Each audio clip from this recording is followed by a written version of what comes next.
So why do landlords want to work with tenants directly with no broker? Landlords want to work with tenants with no broker for several reasons. Number one, they know for a fact that that tenant does not have the market intelligence they need to achieve the most favorable terms possible. They know that the tenant doesn't have the time that it takes or the savvy to go to market, to figure out all their options, to negotiate with multiple other landlords simultaneously before they approach that landlord. And when a landlord sees a tenant who's unrepresented, they can almost guarantee that they're going to make tens to hundreds of thousands of dollars more in their favor than if that tenant had professional representation. And in this scenario, someone who exclusively represents healthcare professionals. Yeah, Ken, when you're dealing with large companies like a Chipotle or Starbucks, even though the spaces that they occupy are roughly the same amount of space that a lot of healthcare providers are going to occupy, these guys have professional brokers negotiating for them all over the country. They never step into a negotiation without that help. And a landlord has that help on their side, even if a healthcare provider thinks that that landlord is talking directly to them, which they may be talking to them, but that landlord has a broker on the backside who is telling them what the market looks like, what concessions are at the point, whether he thinks that tenant's going to stay or go, how quickly he can get somebody else in the space, all these things that is giving a landlord a market advantage over that tenant. The landlord knows that a tenant, especially a healthcare provider, doesn't have the time, energy, market intelligence to understand the market. They don't have the ability to go out there and negotiate with 4 or 5 other landlords simultaneously to look at options to lease versus purchase, to look at options of office versus retail. When a healthcare provider negotiates directly with the landlord, it's communicating that that healthcare provider has no other options, isn't willing to move, doesn't want to move. If they did, or if they were actually considering it, they'd have a market expert representing them who's handling the process for them.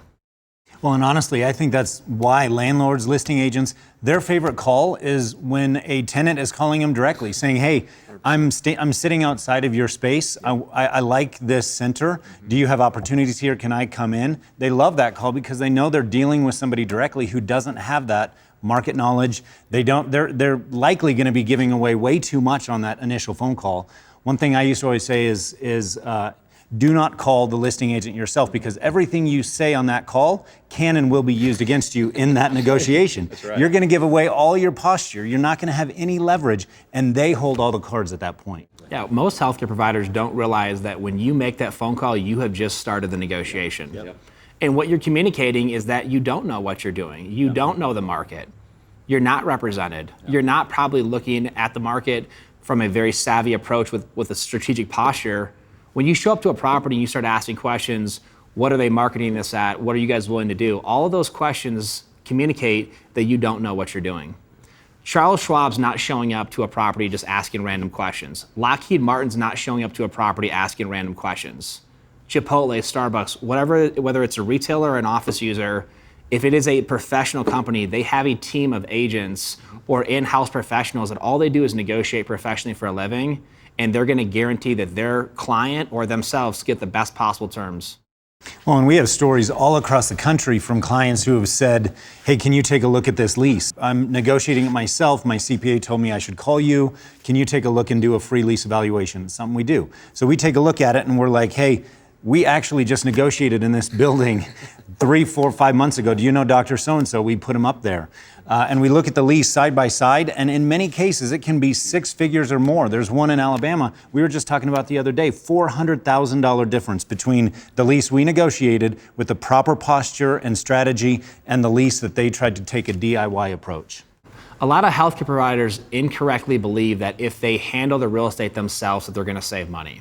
They have a mentality similar to a forced sale by owner. Well, if I don't use an agent or a broker, then I'm going to save a portion of the commission.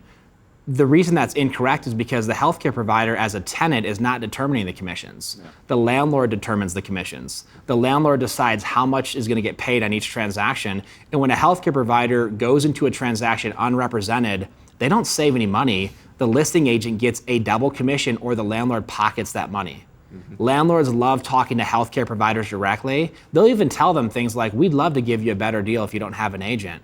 Why would they say that? Yeah. They're saying it because they're going to overcharge that healthcare provider by tens to hundreds of thousands of dollars. They're going to short them on the concessions by several months during the build-out period, during the free rent period. They're going to give them tens to hundreds of thousands of dollars less in the tenant improvement allowance. That healthcare provider is going to literally leave $100,000, $200,000 on the table. Meanwhile, the listing agent for the landlord gets a double commission, or the landlord pockets that money. So not only does the healthcare provider lose a considerable amount of money, they waste 30, 40, 50 hours of their valuable time. And the insult to injury is the fact that they could have had representation for free and saved $200,000.